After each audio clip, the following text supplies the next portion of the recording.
दर्शकों, अरविंद केजरीवाल दिल्ली से आउट होने वाले हैं। अरविंद केजरीवाल को पता चल गया है कि अब सत्ता में वो कुछ ही दिन के मेहमान रह गए हैं। अरविंद केजरीवाल ने जो सिर्फ सत्ता का सुख भोगा और दिल्ली वालों को दरकिनार कर दिया है, उसी की वजह से अरविंद केजरीवाल इतने खौफ में हैं कि वो खुले आम कह रहे हैं कि हम तो टिकट काटेंगे। हालांकि उन्होंने सीधा तो नहीं कहा, लेकिन इशारों ही इशारों में उन्होंने साफ कर दिया कि इस बार कई विधायक नाप दिए जाएंगे। साथ ही अरविंद केजरीवाल भी पीएम मोदी की राजनीति को भी कॉपी कर रहे हैं। कैसे, बताते हैं आपको इस रिपोर्ट में।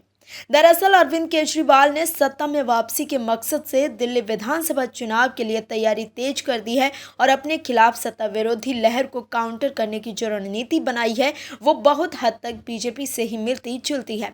मुख्यमंत्री पद से अरविंद केजरीवाल के इस्तीफे को तो कई तरीके से समझा जा सकता है, लेकिन चुनावों से पहले बीजेपी मुख्यमंत्री बदलने का भी एक प्रयोग तो करती ही है। ऐसे प्रयोग कांग्रेस नेतृत्व भी करना चाहता है, लेकिन मुख्यमंत्री की कुर्सी पर काबिज नेता सुनता ही नहीं है। हाल ही में अरविंद केजरीवाल ने दिल्ली के किराड़ी और तिलक नगर में मंडल स्तर के कार्यकर्ताओं से मुलाकात की है।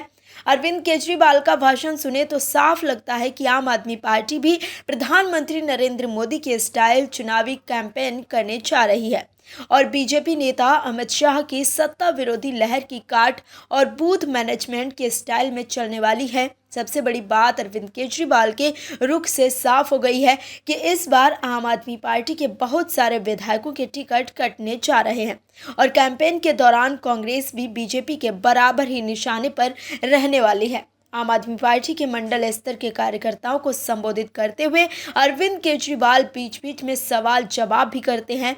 एक सवाल होता है, जिसे भी टिकट मिलेगा उसके लिए काम करोगे। अरविंद केजरीवाल समझाते हैं कि दिल्ली चुनाव में मंडल प्रभारियों की सबसे महत्वपूर्ण भूमिका होने वाली है, लेकिन ऐसा वो बिल्कुल नहीं चाहते कि उम्मीदवार को लेकर कोई सवाल जवाब हो, लिहाजा पहले से ही ताकीद कर देते हैं। कहते हैं बड़ी सोच समझ के टिकट देंगे हम लोग, जिसको भी टिकट दें उसकी तरफ नहीं देखना है, मेरी तरफ देखना है। जो भी टिकट देंगे, जिसको भी टिकट देंगे, सोच समझ कर देंगे।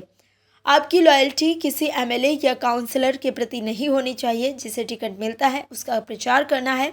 2014 के आम चुनाव के आखिरी चरण आते आते और 2019 में भी प्रधानमंत्री नरेंद्र मोदी चुनावी रैलियों में कहा करते थे, भाइयों और बहनों मेरी तरफ देखो, मुझे वोट दो। 2019 में तो ऐसा करने के पीछे साफ मकसद था कि लोग अगर अपने इलाके के सांसदों से नाराज भी हों तो मोदी के चेहरे पर फोकस हो जाए और बाकी बातें भूल जाए। 2013 के दिल्ली विधानसभा चुनाव में भी आप कार्यकर्ताओं ने लोगों को बूथों तक पहुंचाने की भरपूर कोशिश की थी। इस बार भी अरविंद केजरीवाल वैसे ही बूथ जीतने की बात कर रहे हैं। पीएम मोदी भी तो बीजेपी कार्यकर्ताओं से यही कहते हैं, बूथ जीत लेने का मतलब चुनाव जीत लेना ही होगा। सत्ता विरोधी लहर की एक और भी काट है अरविंद केजरीवाल के पास। वो बीजेपी के सत्ता में आ जाने का डर वैसे ही दिखाते हैं जैसे बिहार के हर चुनाव में जंगल राज का डर दिखाया जाता है।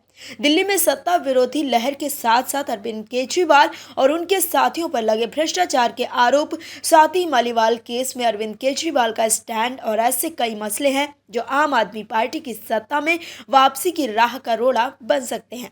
कुल मिलाकर देखें तो अरविंद केजरीवाल अब समझ गए हैं कि इस बार उनकी हार तय है। उनके विधायकों ने दिल्ली वालों के लिए कुछ नहीं किया है, लेकिन विधायकों के टिकट काटने से वो चुनाव जीत जाएंगे मुश्किल ही है, क्योंकि इस बार लोग केजरीवाल से भी नाराज हैं, जो खुद तो शराब घोटाले मामले में फंसे ही हैं। साथ ही शीश महल को लेकर भी वो एक्सपोज हो गए हैं। ऐसे में आपके नेताओं से लेकर केजरीवाल तक सब अपने भविष्य को लेकर अधर में है। Bureau report, OMH news.